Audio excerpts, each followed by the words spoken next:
শুভ সকাল বন্ধুরা, টুনির বাসায় তোমাদের সবাইকে স্বাগত। আশা করি সবাই ভালো আছো, সুস্থ আছো, আমিও ভালো আছি। আজকে সকালবেলায় চলে আসলাম, আজকে ছাদ বাগানটা পরিষ্কার করে নেব। তো অনেকদিন ধরেই ভাবছিলাম যে ছাদ বাগানটা একটু পরিষ্কার করে নেব, কিন্তু এত গরমের জন্য না সকাল সকাল ছাদ বাগানও আসা হয় না, পরিষ্কার করা হয় না। 2 বেলা গাছে জল দিতে হচ্ছে, 3 বেলা গাছে জল দিচ্ছি, কিন্তু ছাদ বাগানটা একটু ঝাড় দিতে পারছি না। পরিষ্কার করা মানে কি একটু ঝাড় দেওয়া, সেরকম তো কিছু নোংরা হয় না, একটু এই যে বালি, একটু ধুলো, এইগুলোই আর কি। আর গাছে কয়েকটা যদি পাতা পড়ে থাকে, এইসবই আর কি। তোমরা তো দেখোই মাঝে মাঝে আমি আমার ছাদটাকে পরিষ্কার রাখি। তা আজকে ওয়েদারটাও খুব ভালো, আগামীকাল একটু ঝড় বৃষ্টি হয়েছে, সেই জন্য একটু ঠান্ডা ঠান্ডাও আছে। আজকে ব্লগে খালি আমার ছাদ বাগান পরিষ্কার নয়, ছাদ বাগানে যে অনেক ফুল ফুটেছে, সেই ফুল দিয়ে আমি কি কি করব সেগুলোও তোমাদের আজকে ব্লগের মাধ্যমে দেখাবো। আজকে রান্না বান্না আর কিছু দেখাবো না, জানো তো। সবকিছু দেখাতে গেলে তো ব্লগটা বড় হয়ে যাবে। তোমরা তো বড় ব্লগ দেখতে ভালোবাসো না, তাই না বলো? ছাদ বাগানে ফুল তুলে ঠাকুরের চরণে দেব, তারপরে আর কি করি বিকালবেলা সেই ফুল দিয়ে, সেগুলো দেখবে, অবশ্যই দেখবে। হ্যাঁ, তা আগে ছাদ বাগানটা পরিষ্কার করে নিই। আর এই যে গাছটা দেখতে পাচ্ছ, এত রোদের জন্য না এই বেল ফুলগুলো না কিরকম মানে হয়ে কালো কালো হয়ে যাচ্ছে। সকালে হলেই এই 12টা 1টার মধ্যে কালো কালো হয়ে যায়। এই জন্য আম গাছের তলায় রাখছি, তাহলে একটু ছায়া থাকবে, ছাওয়াতে ফুলগুলো ভালো থাকবে। বেলি ফুল তো খুব শৌখিন ফুল, এই ফুল গাছগুলো একটু ছাওয়ার তলায় রাখলে আমার মনে হয় ভালো হবে। সেই জন্য এখানে আম গাছের তলায় একটু ছায়াটাও পড়বে, আর এখানে রোদও লাগবে, সেই জন্য এইখানে রেখে দিচ্ছি। এই যে ভালো হবে না বলো তোমরা? দেখি কিরকম ফুল হয়। কিন্তু আজকে অনেক সাদা ফুল ফুটেছে, বেলি ফুলগুলো। আর কি সুন্দর যে গন্ধ বেড়ায় সকালবেলা এসে ছাদ বাগানটা খুললে পরে আমার। আর এখানে হচ্ছে বেল গাছের চারা, ওইটা হচ্ছে বেলপাতা গাছের চারা আর কি।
এই দেখো ছাদ বাগানটা কি সুন্দর পরিষ্কার হয়েছে না বাবা? সকাল সকাল করে ফেলতে পেরেছি, কি শান্তি।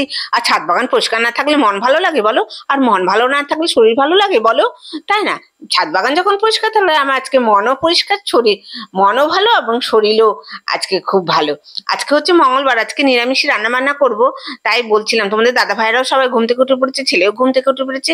গিয়ে এখন ডাল ভাতটা বসিয়ে দেবো, তারপরে করবো ঝিঙে আর আলু দিয়ে পোস্ত দিয়ে করবো, আর হচ্ছে আলু পটলের তরকারি করব, আর ডাল তো করবোই বলেছে, আর বেগুন ভাজবো, তাই না? আর কি লাগে বলো রান্না বান্না? তাই এখন নিচে চলে যাবো, গিয়ে রান্না বান্না করবো, স্নান টান করবো, তারপরেই দেখো স্নান টান করে ছাদ বাগান থেকে ফুল তুলে নিয়ে এসেছি। এই দেখো ফুল তুলে নিয়ে এসে চলে এসেছি তুলসী মহারানীর কাছে। আগে তুলসী বন্দনাটা করে নেব। আমি আগে তুলসী বন্দনা করবো, তারপরে পুজো দেবো, তারপরে সবাইকে খেতে দেবো, নিজে খাবো, তারপরে রেস্ট নেবো। তারপরে বিকালবেলায় সাজুগুজু করে চলে এসেছি ছাদ বাগানে। বললাম না, ছাদ বাগান আজকে পরিষ্কার হয়েছে, তো আজকে আমার মনটাও খুব আনন্দে ভরে গেছে, সেই জন্য সাজুগুজু করে চলে এসেছি ছাদ বাগানে। দেখেছো কি হাওয়া দিচ্ছে, আর মাধবীলতা ফুলগুলো দেখো কি ভালো লাগছে না? আজকে প্রচুর ফুল ফুটেছে, তোমরা দেখলে না?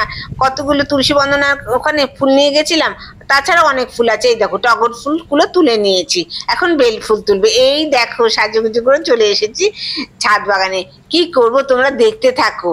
অনেক দিনের ইচ্ছে ছিল আমার নিজের গাছের ফুল দিয়ে আজকে সাজবো, নিজে সাজবো। দেখো কিভাবে আমি সাজি। একা একা সাজা যায় বলো? খুব কষ্ট, তবুও চেষ্টা করছি নিজের, যেহেতু শখ ইচ্ছা, সেই জন্য।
এই দেখো নিজের গাছের ফুল দিয়ে মালা গেঁথে খোপাতে দিলাম, কি ভালো লাগলো না?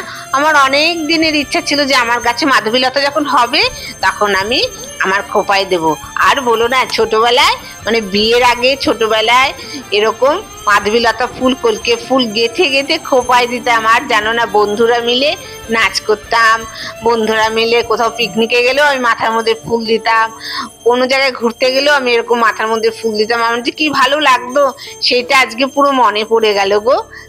তোমরা অবশ্যই কমেন্ট করে জানাবে আমার এরকম খোপার মধ্যে ফুল মালা গাঁথাটা যে দিলাম কি রকম লাগলো।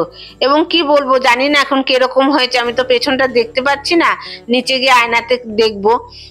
নিজে হাতেই সব করতে হয়, কেউ একটু মালাটা যে পরিয়ে দেবে সেরকম কেউ নেই।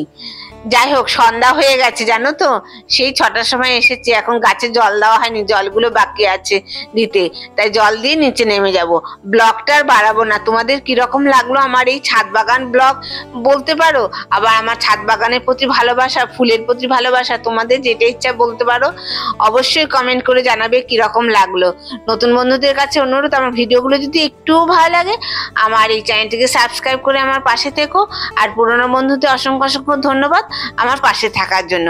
সবাই সুস্থ থেকো, ভালো থেকো, আবার দেখা হবে নতুন ভিডিওতে। আর অবশ্যই তোমরা কমেন্ট করে জানাবে আমার এই সাজগোজ তোমাদের কি রকম লাগলো। নিজের হাতে ছাদ বাগান তৈরি করার মজাই আলাদা, তোমরাও তৈরি করবে, এরকম সাজবে, খুব ভাল লাগে। ফুলদানিতে সাজানো, নিজে সাজা। আরে 25শে বৈশাখ তো চলে গেল জানো না, তখন ভাবছিলাম সাজবো, শরীরটা এত খারাপ ছিল না, আর সাজতে পারিনি। আবার এই তো নজরুল জয়ন্তী আসছে, তাই না? নজরুল জয়ন্তীতেও একটু সাজার ইচ্ছা আছে, দেখি যদি গাছের ফুলগুলো সব ফোটে। এখন তো অনেক বেলফুল ফুটছে, আর বেলফুল মাথায় দিতে আরো ভালো লাগে। এখন নিচে চলে যাচ্ছি জানো তো, সন্ধ্যা লেগে গেছে, এখনো সন্ধ্যা দেওয়া হয়নি। নিচে গিয়ে সন্ধ্যা দেবো, তারপরে চা করবো, তারপরে সবাই মিলে চা খাবো। Bye bye, tata.